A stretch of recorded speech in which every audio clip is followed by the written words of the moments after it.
Business और भगवत गीता, इन दोनों के बीच में रिलेशन क्या है? सबसे पहला श्लोक भगवत गीता का है, धर्म क्षेत्रे कुरुक्षेत्रे समवेता युयुत्सव मामका पांडवाश्चैव किम कुर्वत संजय। पहला वर्ड आया धर्म।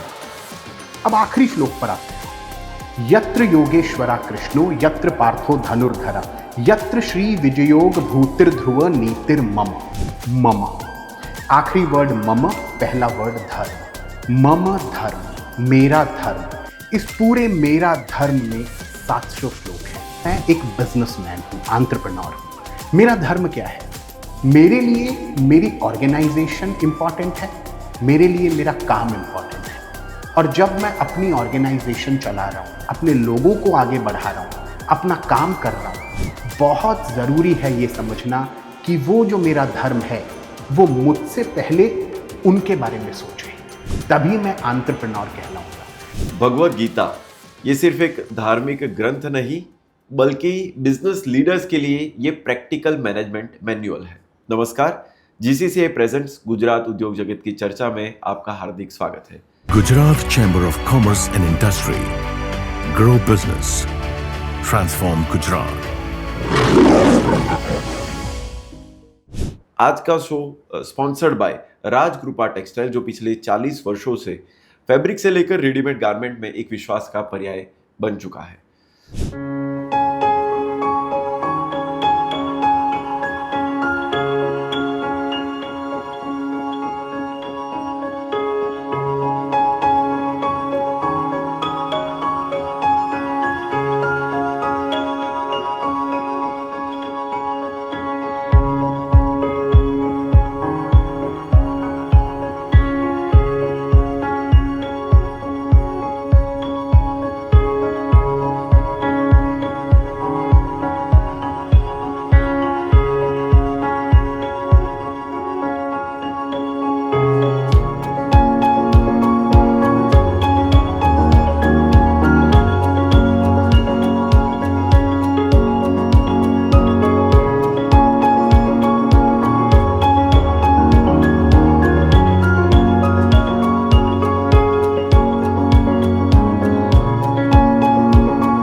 साथियों, ऐसा देखा जाता है कि बिजनेस वर्ल्ड में हमारे सामने टारगेट्स होते हैं, प्रेशर होते हैं, गोल्स होते हैं और उन सभी के बीच अनसर्टेनिटीज भी रहती है। तब रोल आता है भगवत गीता का, हमारे पारंपरिक शास्त्र जो सिर्फ हमें बिजनेस करना नहीं सिखाते लेकिन बिजनेस को कैसे ग्रो किया जाए, उसको कैसे आगे बढ़ाया जाए, लोगों को कैसे जोड़ा जाए, ये सारी बातें आज हम जानने वाले। ऐसे ही हमारे साथ मैनेजमेंट गुरु कहे या विजनरी लीडर कहे, जिनका ज्ञान का लाभ उन्होंने विभिन्न यूनिवर्सिटीज में दिया हुआ है, वो चाहे जीएलएस यूनिवर्सिटी हो, एमबीटी हो या फिर ओरो यूनिवर्सिटी। वे वर्तमान में शांति बिजनेस स्कूल में एसोसिएट प्रोफेसर के रूप में कार्यरत है।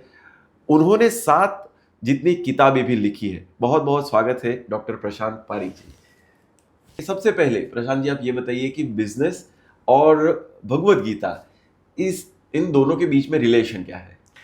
बिजनेस और भगवत गीता का रिलेशन, देखिए भगवत गीता 700 श्लोक उसके अंदर हैं।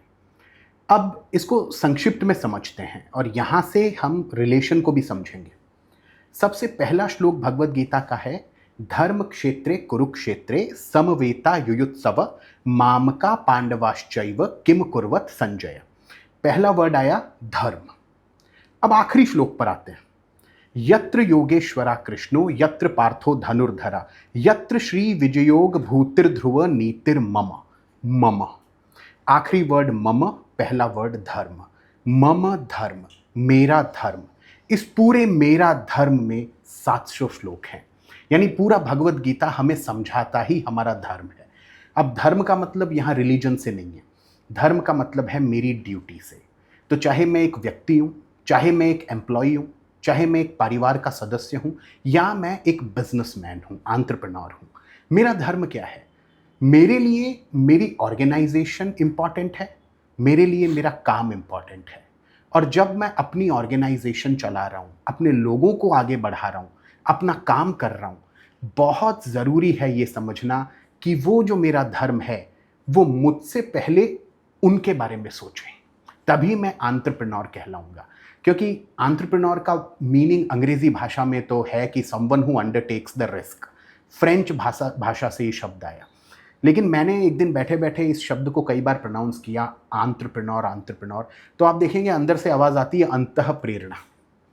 जो अंतः से प्रेरित है वो एंटरप्रेन्योर है, और जो अंतः से प्रेरित है वो खुद से ऊपर उठकर आगे की सोचता है, वो खुद से ऊपर उठकर अपनी टीम के बारे में सोचता है। यहीं से भगवत गीता का जो सार है वो कनेक्ट करता है मेरा धर्म, एक बिजनेसमैन का धर्म। राइट। प्रशांत जी, ऐसा कहा जाता है गीता जी के जब कोई भी किसी व्यक्ति के मन में आता है तो उसके सामने एक वर्ड आता है, एक सेंटेंस आता है, कर्म किए जा फल की आशा मत रख।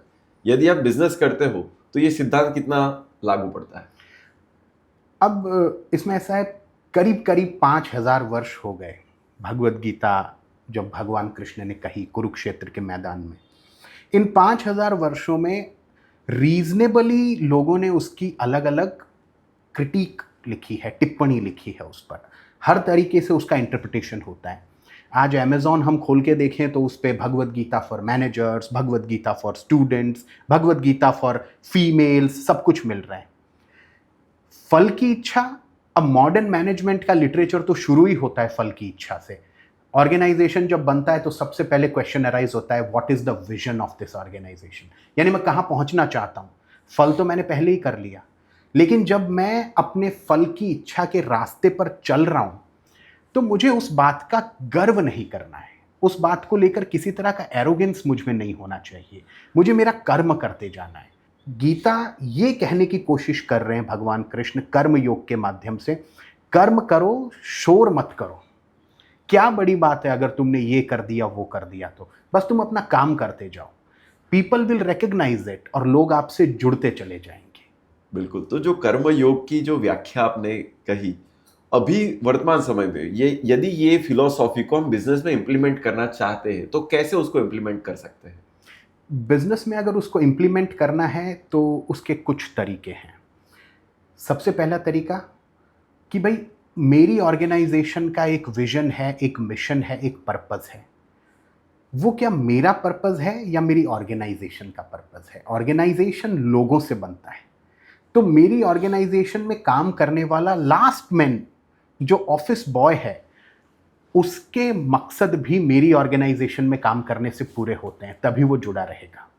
क्योंकि ये सर्वविदित है कि एक लेवल के बाद पैसा भी आपको जोड़े नहीं रख सकता, भाव जोड़ के रखता है।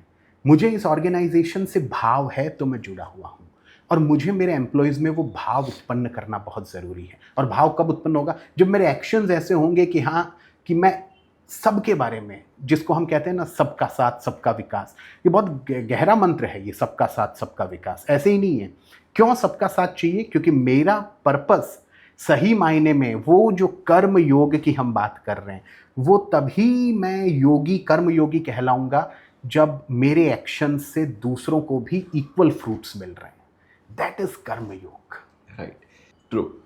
गुजरात के बारे में ऐसा कहा जाता है कि यदि पूरे भारत में देखें या विश्व में, गुजरात के अंदर व्यापार, यहाँ की हवा में बिजनेस है। तो गुजरात के जो उद्यमी है, बिजनेस लीडर्स है, उनके अंदर ऐसे कौन कौन से गुण है जो ज्यादा दिखाई देते हैं? तो मैंने एक, जैसा आपने मेरे इंट्रोडक्शन में भी कहा, मैंने पुस्तकें कुछ लिखी है, सौभाग्य मिला मुझे ये काम करने का। तो 2022-23 में एक पुस्तक मेरा प्रकाशित हुआ, brand magic, the art and science of creating successful brands. उसमें हमने गुजरात से जो ब्रांड्स जन्मी उनकी कहानी लिखी है। उसमें मैं एक आपको एग्जांपल देता हूँ, बालाजी वेफर्स। तो बालाजी वेफर्स आज बहुत बड़ा ब्रांड है। वीरानी ब्रदर्स की अगर स्टोरी पढ़ें, जो मैंने किताब में भी लिखा है, वो एक थिएटर में काम करते थे, वहाँ से उन्होंने वेफर सेल करना शुरू किया और आगे बढ़े। पेप्सिको ने शायद 2018 या 19 में बालाजी वेफर्स को खरीदने की कोशिश की कि ये ब्रांड हम खरीद लेते हैं। तब चंदू भाई वीरानी का जो स्टेटमेंट आया, उन्होंने कहा, my brand and my business is my baby. जिस तरह परिवार में एक संतान होती है, चाहे बड़ी बेटी हो या बड़ा बेटा हो, पूरे परिवार को उससे बहुत उम्मीदें होती हैं। बोले ये ब्रांड हमारी संतान है, ये आने वाली कई जनरेशन्स तक परिवार की देखभाल करेगी ये ब्रांड, तो मैं अपने ब्रांड को कैसे बेच दूँ, अपनी संतान को कैसे बेच दूँ। ये गुजराती एंटरप्रेन्योर्स का अटैचमेंट है। देखिए कि ब्रांड बनाया, फैमिली वैल्यूज़ के साथ ब्रांड की वैल्यूज़ बनाई, तब जाकर आज गुजरात के बारे में कहा जाता है कि Gujarat is a land of brands, Gujarat is a land of vibrant events, Gujarat is a land of surprises, entrepreneurs. क्यों? क्योंकि जो भी काम यहाँ हम कर रहे हैं एक अटैचमेंट भाव के साथ कर रहे हैं। अपनी फैमिली की वैल्यूज़, पर्सनल वैल्यूज़ और ब्रांड वैल्यूज़ तीनों अलाइन होती है तो गुजराती एंटरप्रेन्योर बनता है। प्रशांत जी, ऐसा देखने का होता है, एक तरफ हमारा पारंपरिक ज्ञान है भगवत गीता का, और वर्तमान में देखा जाए तो मैनेजमेंट के बड़े बड़े ब्रांड पोजीशनिंग, ऐसे अलग अलग टेक्निकल वर्ड्स होते हैं। यदि वो ज्ञान, उसको प्रैक्टिकल रूप में वर्ड्स अलग हो सकते हैं, लेकिन कई बार व्यक्ति का मनोभाव अलग होता है, तो उसको कैसे सेटल डाउन किया जाए? व्यक्ति का मनोभाव, जार्गन्स और भगवत गीता। भगवत गीता में भगवान कृष्ण एक बहुत अच्छी बात बोलते हैं, यद्यदा चरति श्रेष्ठस्थ देवे तरो जन स यत् प्रमाणम कुरुतः लोकस्त तनु वर्तते। श्रेष्ठ लोगों का आचरण करने योग्य होता है। जो श्रेष्ठ है मुझे उससे बेंचमार्किंग करनी चाहिए। देखिए बेंचमार्किंग वर्ड आ गया जो मैनेजमेंट थियरी में पढ़ाया जाता है। लीडरशिप, जो लीडर है अपने डोमेन में, मैं नया हूं उस बिजनेस में, अगर मैं उससे इंस्पिरेशन ले रहा हूं, बहुत अच्छी बात है, मैनेजमेंट भी ये सिखाता है। लेकिन जहां कंपैरिजन आ गया अपने लेवल पर, वहां दुख आ गया, और वो दुख का कारण फिर कोई सॉल्व नहीं कर सकता, उसका कोई इलाज नहीं है। जब भी मैं भगवत गीता खोलता हूं, मैं ये कभी नहीं कहता कि मैंने भगवत गीता पूरी पढ़ ली। Every time you open Bhagavad Gita, आपको लगेगा मैं पहली बार ही पढ़ रहा हूं, क्योंकि हर बार आप नया थॉट प्रोसेस वहाँ से लेकर जाएंगे। हर बार आपको कोई नए वहाँ से वर्ड्स मिल जाएंगे जो आप प्रेजेंट टाइम के साथ कनेक्ट कर सकते हैं। ऑर्गेनाइजेशन की प्रोडक्टिविटी यदि बढ़ानी हो तो उसके लिए क्या किया जा सकता है? प्रोडक्टिविटी अगर बढ़ानी हो तो सबसे पहले मैं जब अपनी ऑर्गेनाइजेशन में जाऊं एज एन एम्प्लॉय, या आपका एम्प्लॉय आपकी ऑर्गेनाइजेशन में आ रहा है, तो उसको वो फील के साथ आना चाहिए कि ये मेरा ऑर्गेनाइजेशन है, नंबर 1। Number 2, no compromise. अगर आपका ऑर्गेनाइजेशन एक पर्टिकुलर तरीके से चलता है तो फिर उसको सिस्टमेटिकली चलाइए, क्योंकि युद्ध भी कितना सिस्टमेटिकली लड़वाया श्री कृष्ण भगवान ने। पहले गीता बोल दी, भगवत गीता बोलने के बाद सिस्टमेटिकली युद्ध किया है। सामने अगर किसी ने गलत किया है तो यहाँ भी फिर गलत होगा, क्योंकि कौरवों ने अभिमन्यु को जिस तरह मारा, उसके बाद आप देखो भगवान कृष्ण ने कौरवों के जो बड़े बड़े दिग्गज थे उनको छल से ही मरवाया है। बोले अगर तुम इस धर्म को फॉलो कर रहे हो तो लो, फिर यही धर्म है। और at the end war is war. ये बात कृष्ण अर्जुन से भी कह रहे हैं गीता के अंदर कि भाई तू लड़ेगा, तू नहीं लड़ेगा, मैं ही लड़ूंगा। जो सामने मरेगा वो सामने वाला नहीं मरेगा, उसमें मैं ही मरूंगा। और हर जन्म में मैं ही जन्म लेता हूं और हर मृत्यु में मैं ही मरता भी हूं। कितनी जोरदार बात है ये भगवत गीता की। तो ऑर्गेनाइजेशन की प्रोडक्टिविटी अगर बढ़ानी है तो एक एक एम्प्लॉय को ये फील आना चाहिए कि ऑर्गेनाइजेशन आगे बढ़ेगा, उसमें मैं ही बढ़ूंगा। Subordination of individual goal to organisational goals. जिस दिन ये फील आ गया उस दिन ऑर्गेनाइजेशन में एम्प्लॉय लॉयल्टी भी है, प्रोडक्टिविटी भी है और ऑर्गेनाइजेशन एक बड़ा ब्रांड भी है। राइट। क्राइसिस मैनेजमेंट, जब बिजनेस की हालत खस्ता होती जाए, मार्केट में काम न हो, फंड्स के प्रॉब्लम्स हो, तो ऐसे सिचुएशन में गीता का ऐसा कौन सा उपदेश है या फिर ऐसी कौन सी कहानी है जो उस सिचुएशन के अंदर से बाहर ला सकती है एज एन एंटरप्रेन्योर को? एक वर्ड है स्ट्रीट स्मार्ट, बहुत जोरदार वर्ड है, वो मैनेजमेंट में यूज होता है। पढ़ना लिखना एक चीज़ है, किताबें आपने बहुत पढ़ ली, but no guarantee of success. क्योंकि बहुत लोग हैं, बहुत ज्ञानी हैं, बहुत डिग्रियां हैं, बट अगर सक्सेस का पैरामीटर आज के पैरामीटर्स देखें कि पैकेज क्या है या क्या प्रॉपर्टी वगैरह है, तो उस मामले में वो बहुत पीछे हैं। अब उसी पैरामीटर से अगर कंपेयर करें, ऑर्गेनाइजेशन में क्राइसिस आया तो मैं क्राइसिस से कैसे सेल आउट कर रहा हूँ। भगवत गीता में, महाभारत में भगवान कृष्ण कितनी ही जगह स्ट्रीट स्मार्ट बनते हैं और ये अपने एक्शन से वो साबित भी करते हैं।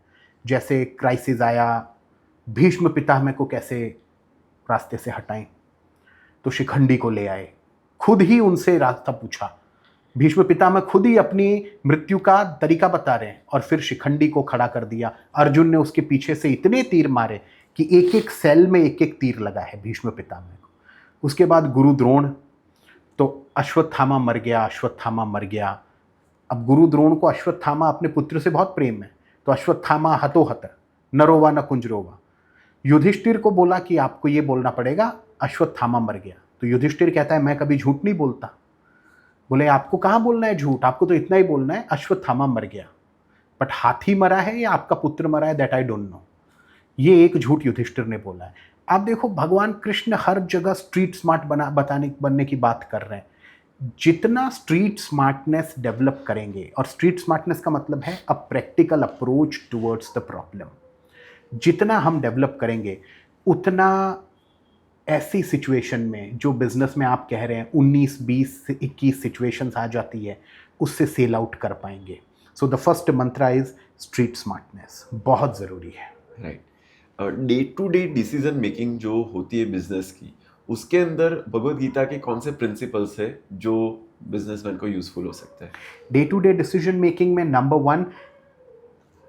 1, you must have integrity. Integrity का मतलब है मुझे कोई नहीं देख रहा है तब भी मैं वैसा ही हूँ और मैं लोगों के सामने भी वैसा ही हूँ। मेरी पर्सनालिटी में कोई फ़र्क नहीं है, मेरे विचार वही हैं, मेरा काम करने का तरीका वही है। मैं किसी रिकग्निशन के लिए काम नहीं कर रहा हूँ, मैं बस अपना काम किए जा रहा हूँ, नंबर 1।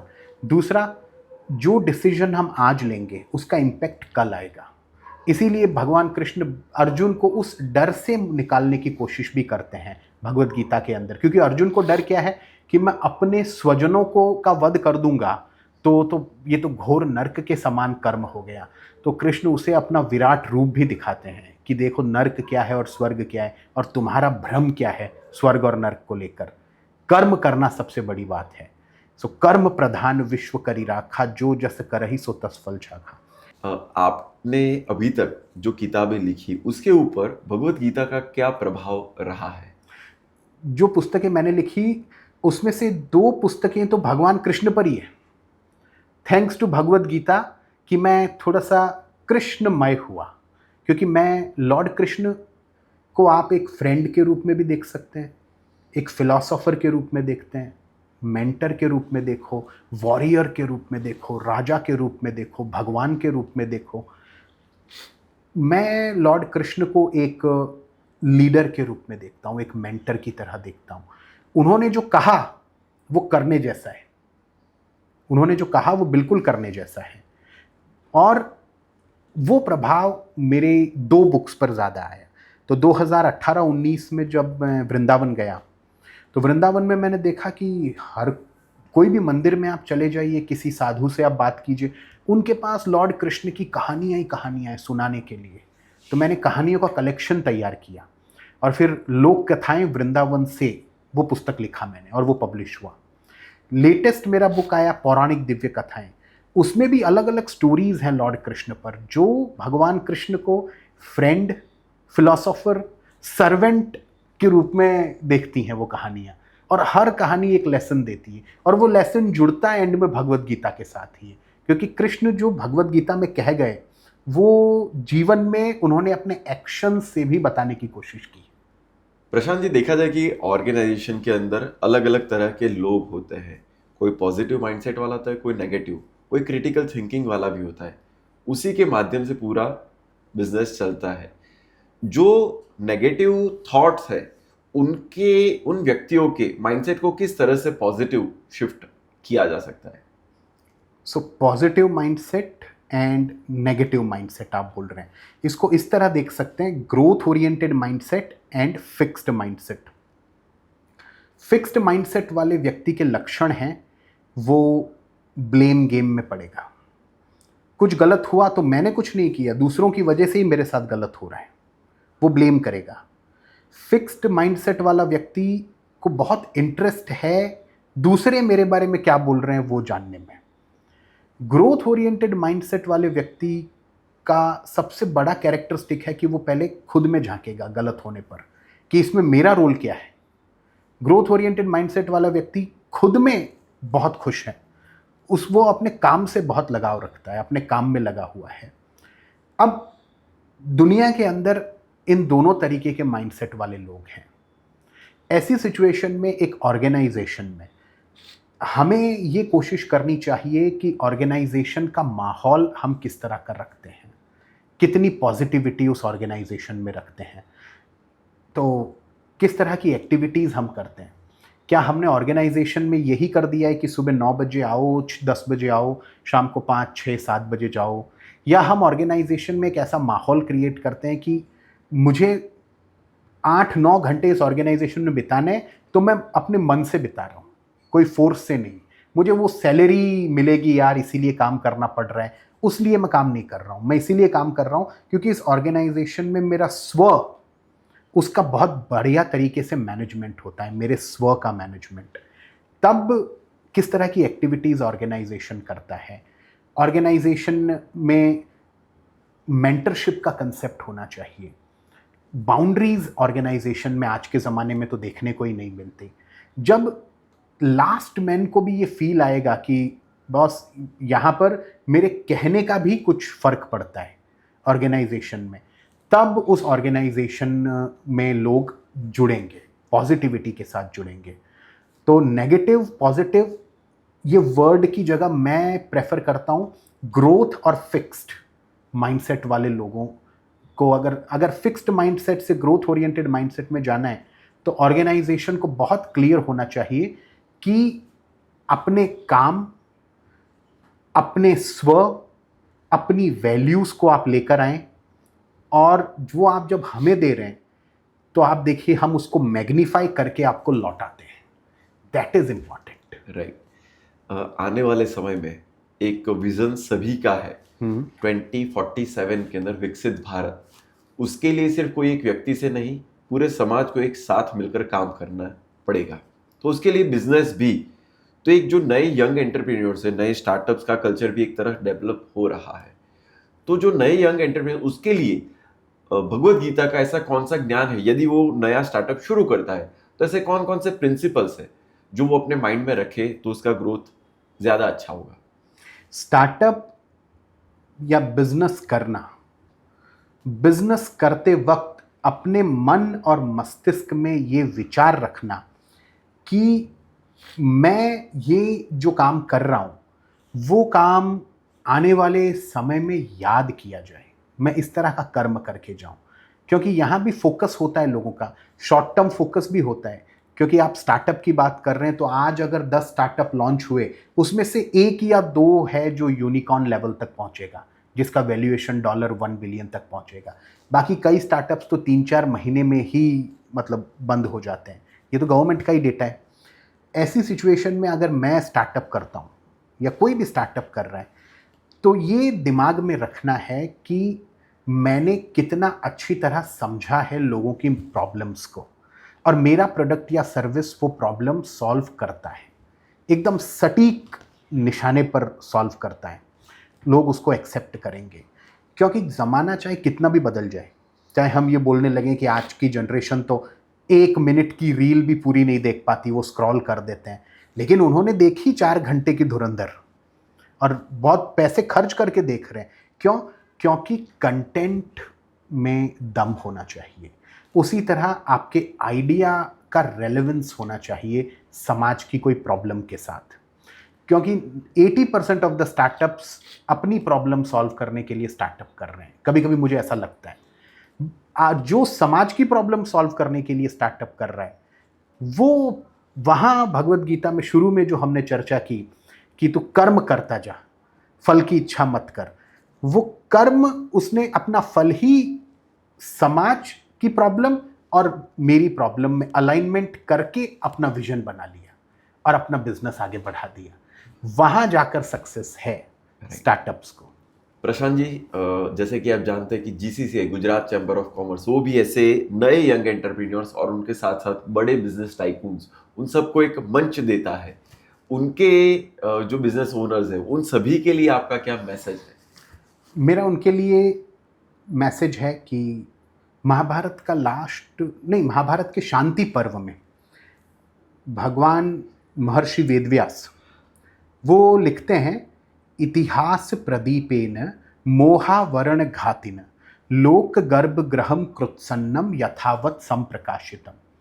यानी may the light of history destroy all the obstacles of present so that your future gets illuminated.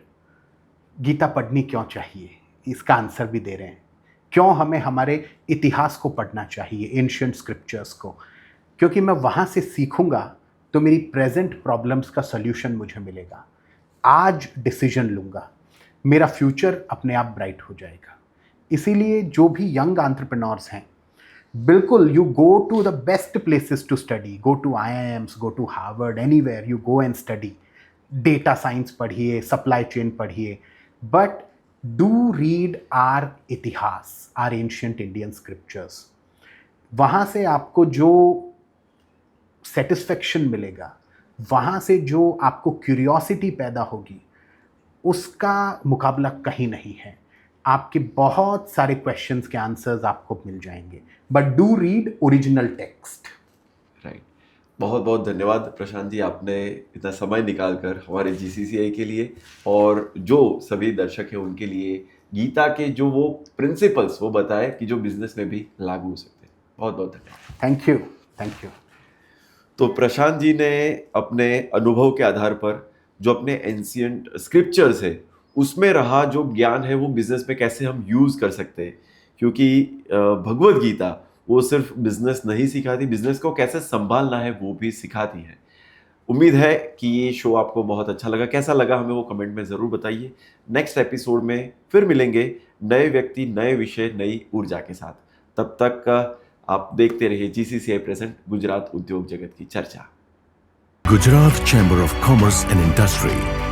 Grow business. Transform Gujarat.